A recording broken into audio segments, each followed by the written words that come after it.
مدحته القائلون ولا يحصي نعماءه العادون الذي لا يدركه بعد الهمم ولا يناله غوص الفتن والصلاة والسلام على خير خلقه وأشرف بريته الذي سمي في السماء بأحمد وفي الأرضين بأبي القاسم محمد اللهم صل على محمد وآل محمد وعلى أهل بيته الطيبين الطاهرين الذين أذهب الله عنهم الرجس وطهرهم تطهيرا اللهم صل على محمد واللعن الأبدي على أعدائهم أجمعين أما بعد فقال الله الحكيم بسم الله الرحمن الرحيم إن تجتنبوا كبائر ما تنهون عنه يكفر الله عن سيئاتكم درود بھیجئے محمد وآل محمد پر اللہم صلی علی محمد وآل محمد۔ کل رات کی شب جمعہ کی مجلس میں بھی اس آیہ کریمہ کی میں نے تلاوت کی تھی۔ ارشاد باری تعالی ہے وَسَارِعُوا إِلَى مَغْفِرَةٍ مِّن رَبِّكُمْ۔ مدارس میں ایک مضمون پڑھایا جاتا ہے دینی مدارس میں اصول فقہ کے نام سے، بہت دلچسپ علم ہے۔ اصول فقہ یعنی فقہ کی بنیاد، فقہ جو کہ فروعی احکام نماز روزہ وغیرہ ان کے مسائل کو دلیل کے ساتھ سمجھنے کا نام ہے۔ اس کی بنیاد وہ اصول، وہ قوانین اور فارمولے ہیں جو اس اصول فقہ میں بیان کیے جاتے ہیں۔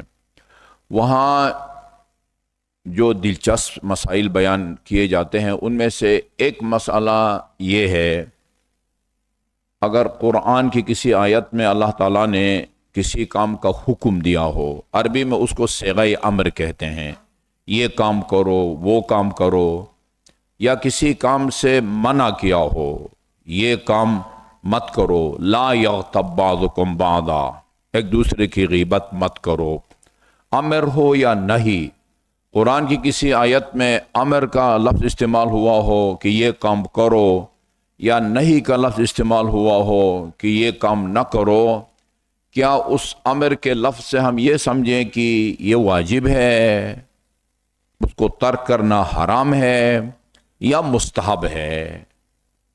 یہ بہت دلچسپ جو ہے نا وہ بحث ہے۔ اسی طرح اگر کسی کام سے روکا گیا ہے تو جس کام سے بھی اللہ تعالیٰ نے کسی آیہ کریمہ میں یا معصوم کی مستند روایت میں کسی کام سے روکا گیا ہے، ہم اس کو حرام سمجھیں یا مکروہ سمجھیں؟ علماء کرام فرماتے ہیں کہ آپ دیکھیں جہاں بھی اللہ تعالیٰ نے قرآن میں یا روایات میں امر کا لفظ استعمال کیا، یہ کام بجا لاؤ، اگر اس میں اس حکم کے علاوہ کوئی اور لفظ بھی استعمال ہوا ہے جس سے آپ یہ سمجھیں کہ یہ مستحب ہے، پھر اس کو مستحب سمجھیں، اور اگر صرف امر ہے کہ یہ کام کرو تو پھر اس سے واجب سمجھا جانا چاہیے۔ یہ آیہ کریمہ جو ہے اس میں لفظ استعمال ہوا ہے وَسَارِعُوا، یہ صیغہ امر ہے۔ وَسَارِعُوا کا مطلب ہوتا ہے مسارعات، یعنی ایک کسی کام میں ایک دوسرے سے آگے بڑھنے کا مقابلہ، ایک دوسرے سے آگے بڑھنے کا مقابلہ، مسارعات اس کو کہا جاتا ہے۔ وَسَارِعُوا إِلَى مَغْفِرَةٍ مِّن رَبِّكُمْ، تم سے اگر کوئی گناہ سرزد ہوا ہو تو فوراً اپنے آپ کو بخشواؤ، اپنے آپ کو بخشاؤ۔ کیا مطلب ہے بخشوانا؟ بخشنا میرا کام نہیں ہے، بخشنا اللہ کا کام ہے۔ اپنے آپ کو بخشوانے کا مطلب یہ ہے کہ فوری طور پر وہ کام کرو جس کے نتیجے میں اللہ تعالیٰ نے بخشنے کا وعدہ کیا ہے۔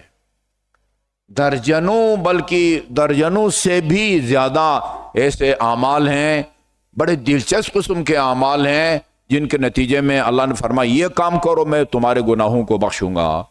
ان میں سے سب سے آسان کام، بلکہ میں تو یہ کہوں گا ہم روزمرہ کی زندگی میں سب سے زیادہ وہ کام کرتے ہیں جس کے نتیجے میں بخشنے کا اللہ تعالیٰ نے حکم یعنی وعدہ فرمایا ہے، وہ محمد اور آل محمد پر صلوات ہے۔ اللہم صلی علی محمد و آل محمد۔ محمد اور آل محمد پر صلوات کے نتیجے میں اللہ گناہوں کو بخشتا ہے۔ حدیث رسول یہ ہے انہا تحط الذنوب حتی الورق، یہ الفاظ نماز کے بارے میں بھی ہیں آن حضرت سے منقول، اور صلوات کے بارے میں بالکل یہی الفاظ نماز کے بارے میں بھی ہے فإنہا تحط الذنوب حتی الورق، صلوات کے بارے میں بھی یہی الفاظ ہیں فإنہا تحط الذنوب حتی الورق۔ اور یہ اس حدیث کو تو بہت زیادہ میں عام کرنے کی کوشش کر رہا ہوں، الصلاۃ علی النبی امحق للخطایا من الماء للنار، یہ پانی بھی آگ کو اس طرح نہیں بجھا سکتا جس طرح محمد اور آل محمد پر صلوات آپ کے گناہوں کو مٹاتی ہے۔ اللہم صلی علی محمد و آل محمد۔ من جملہ وہ اعمال کی جن کے نتیجے میں اللہ تعالیٰ نے گناہوں کو بخشنے کا وعدہ فرمایا ہے، یہ بہت دلچسپ ہے۔ گناہ کبیرہ سے بچنے کے نتیجے میں اللہ تعالیٰ گناہوں کو بخشتا ہے۔ جو گناہ آپ سے پہلے سرزد ہوئے ہیں، اگر کسی گناہ کبیرہ ایک گناہ کبیرہ آپ اس کو انجام دے سکتے ہیں اور کوئی رکاوٹ نہیں ہے، صرف خوف خدا کی وجہ سے اگر آپ اس گناہ کو ترک کرتے ہیں تو اللہ تعالیٰ باقی گناہوں کو بخش دیتا ہے۔ یہ آیہ کریمہ ہے ان تجتنبوا کبائر ما تنہون عنہ، اگر ان گناہان کبیرے سے تم اجتناب کرو، بچو، پرہیز کرو جن سے تم کو روکا گیا ہے، یکفر اللہ عن سیئاتکم، باقی تمہارے چھوٹے موٹے گناہوں کو اللہ تعالیٰ معاف فرما دیتا ہے۔ وہ امام جعفر صادق علیہ السلام کے سامنے اللہم صلی اللہ محمد و آل محمد، وہ ایک شخص نے غالباً عمر بن حنظلہ یا کوئی اور اتنی سی تلاوت کی ان تجتنبوا کبائر ما تنہون عنہ، اگر تم ان گناہان کبیرہ سے بچو، پرہیز کرو جن سے تمہیں روکا گیا ہے، یہ جملہ نامکمل ہے۔ اگر تم ان گناہان کبیرہ سے بچو جن سے تم کو روکا گیا ہے، پھر کیا ہوگا؟ پھر تمہیں کیا انعام ملے گا؟ کیا فائدہ ہوگا؟ یہ خاموش ہو گیا۔ امام علیہ السلام نے فرمایا ما اسکتکا، وہ بھئی آیت مکمل پڑھو، کیوں خاموش ہو گئے ہو؟ کس وجہ سے خاموش ہو گئے ہو؟ عرض کیا فرزند پیغمبر، جب تک آپ ان گناہوں کو میرے سامنے بیان نہیں کریں گے، قرآن کی روشنی میں جب تو آپ گناہان کبیرہ میرے سامنے بیان نہیں کریں گے، میں آیے کریمے کا باقی حصہ نہیں پڑھوں گا، اس کی تلاوت نہیں کروں گا۔ مرحوم آیت اللہ دستغیب نے اپنی کتاب زخیم کتاب گناہان کبیرہ کے بالکل آغاز میں اس روایت کو نقل کیا ہے۔ اس کے بعد پھر امام علیہ السلام نے وہ طولانی روایت بیان کی ہے کہ جس میں گناہان کبیرہ کو آپ نے بیان فرمایا ہے۔ گناہ کبیرہ کی آن حضرت نے تعریف کی ہے۔ پھر میں عرض کروں گا، اردو میں جب لفظ تعریف سنتے ہیں یعنی کسی کی مدح کرنا، کسی کے کمالات کو بیان کرنا، شان بیان کرنا، یہ نہیں ہے۔ تعریف یعنی مطلب بیان کرنا، ڈیفینیشن جس کو آپ کہتے ہیں۔ گناہ کبیرہ کسے کہتے ہیں؟ ہم کس طرح سمجھیں کہ فلان گناہ کبیرہ ہے اور فلان گناہ کبیرہ نہیں ہے؟ رسول اسلام نے ہمیں ایک فارمولہ بتایا ہے۔ دیکھو، ہر وہ گناہ جس کا خدا نے قرآن میں نام لے کے اس کے لیے سزا کو بیان کیا ہے، جہنم میں جائے گا، دردناک عذاب میں مبتلا ہوگا، رسوا کن عذاب میں مبتلا ہوگا، یا معصوم کی کسی مستند اور معتبر روایت میں اس گناہ کا نام لے کے اس کے لیے سزا کو بیان کیا گیا ہو، یا ایک گناہ کے لیے سزا کو بیان نہیں کیا اللہ تعالی نے، رسول نے اور اہل بیت رسول نے، بلکہ اس کو کسی دوسرے گناہ سے تشبیہ دی گئی ہے، یہ فلان گناہ کی طرح ہے، اور جو فلان گناہ ہے اس کی سزا قرآن میں یا روایات میں وہ بیان کی گئی ہے۔ جیسے اسی غیبت کے بارے میں ہے، لا یغتب بعضکم بعضا، ایک دوسرے کی غیبت مت کرو۔ اس کے فوراً بعد فرمایا ایحب احدکم ان یاکل لحم اخیہ میتا فکرہتموہ، یعنی غیبت کرنے کو تشبیہ دی ہے، یعنی تمہارے غیبت کرنا ایسا ہے جیسا کوئی تمہارا مرحوم بھائی ہو، مر گیا ہو، اس کی میت پڑی ہو اور کسی قینچی سے یا چاقو سے اس کا گوشت کاٹ کاٹ کے کھاؤ، یہ اس طرح سے ہے۔ اور مردار کے گوشت کھانے کی سزا قرآن کے اندر جو ہے نا وہ بیان کی گئی ہے۔ اور جو کنفرم گناہ کبیرہ ہے نا، کنفرم گناہ کبیرہ ہے، میں ابھی دیکھ رہا تھا، اور ٹوٹل گناہ کبیر جو روایات کے اندر بیان کی گئی ہیں ان کو بھی دو قسموں میں تقسیم کیا ہے مرحوم آیت اللہ دستغیب نے۔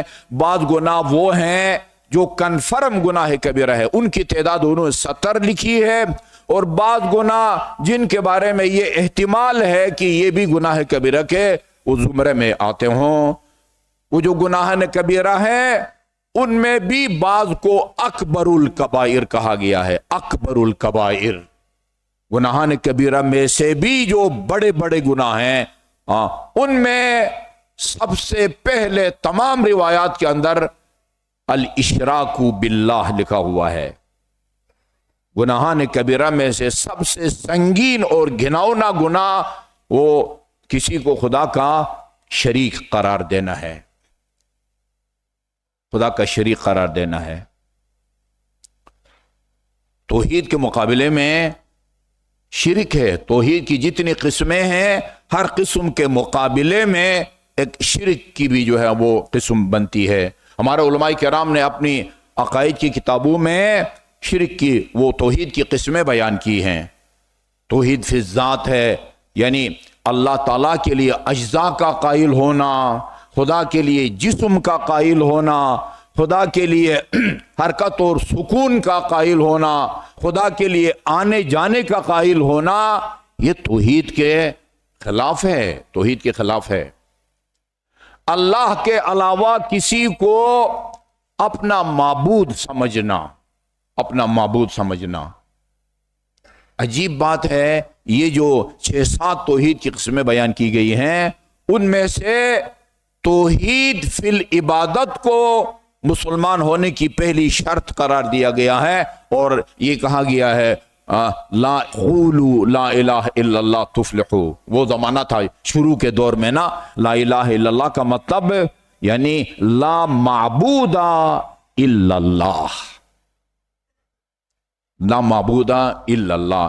چونکہ جب ایک ذات کو آپ معبود مانیں گے اس کا لازمہ یہ ہے کہ اسی کو آپ اپنا رب بھی مانتے ہیں اور اسی کو آپ اپنا خالق بھی مانتے ہیں، کیونکہ سورہ بقرہ کی آیت میں آپ پڑھتے ہیں یا ایھا الناس اعبدوا، اے لوگو عبادت کرو، ربکم، اپنے رب کی عبادت کرو۔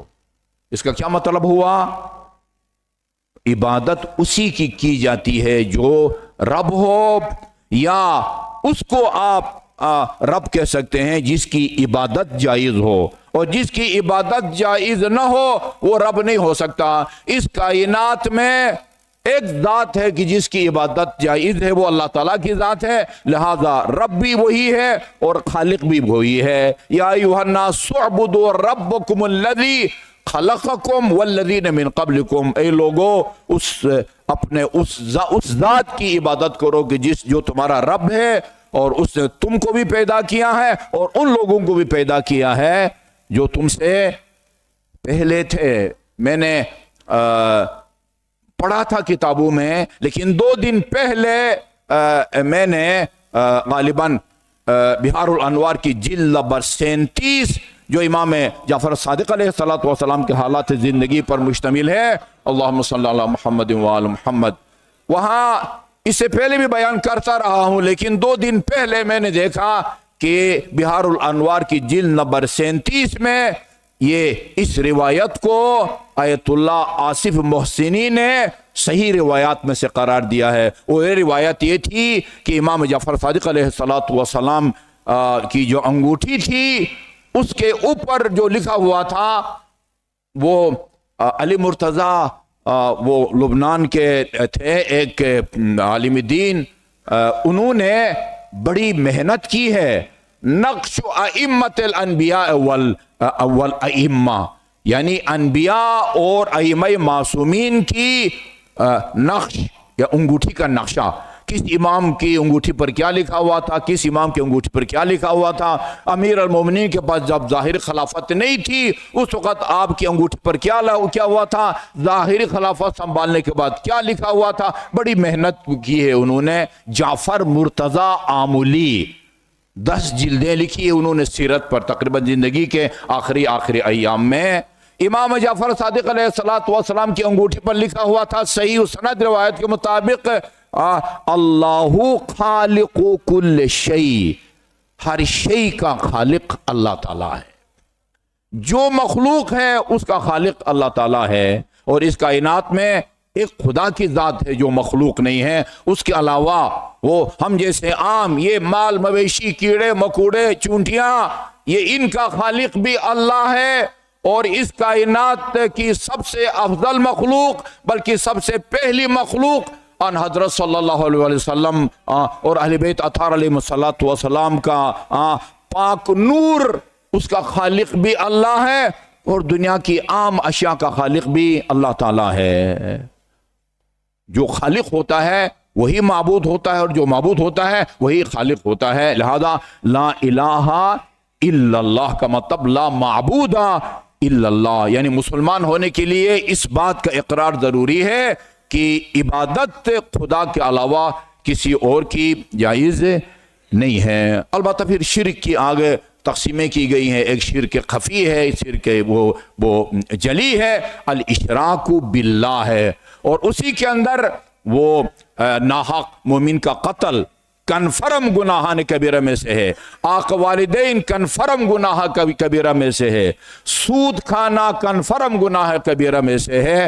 میں انشاءاللہ اگلے جمعہ میں پوری لسٹ 70 گناہوں کی جن کو کنفرم آیت اللہ دستغیب نے گناہان کبیرہ میں سے قرار دیا ہے، یعنی ایک دفعہ بھی بندے سے سرزد ہو جائے وہ اس کام کے قابل نہیں رہتا جس میں عدالت شرط ہوتی ہے، نہ نماز پڑھا سکتا ہے، نہ کسی خاتون کو طلاق دی جا رہی ہو تو وہاں گواہ بن سکتا ہے، نہ کسی اسلامی عدالت میں جا کے مدعی کی طرف سے گواہ کے طور پر پیش ہو سکتا ہے۔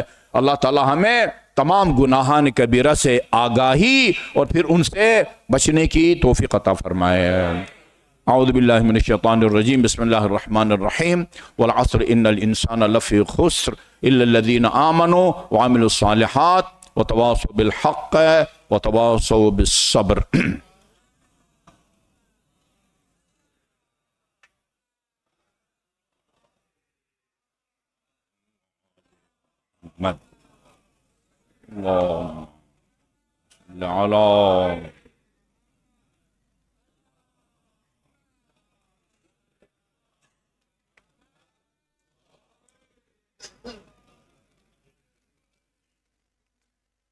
اعوذ باللہ من الشیطان الرجیم، بسم اللہ الرحمن الرحیم، الحمدللہ رب العالمین، والصلاة والسلام علی خیر خلقہ محمد وآلہ الطیبین الطاہرین، ولا سیما علی ابن عمہ امیر المؤمنین علی بن ابی طالب علیہ الصلاة والسلام، وعلی ابنتہ الصدیقۃ الطاہرہ فاطمۃ الزہراء سیدۃ نساء العالمین، وعلی سبطیہ الحسن والحسین سیدی شباب اہل الجنہ، وعلی علی بن الحسین زین العابدین، ومحمد بن علی الباقر، وجعفر بن محمد الصادق، وموسى بن جعفر الكاظم،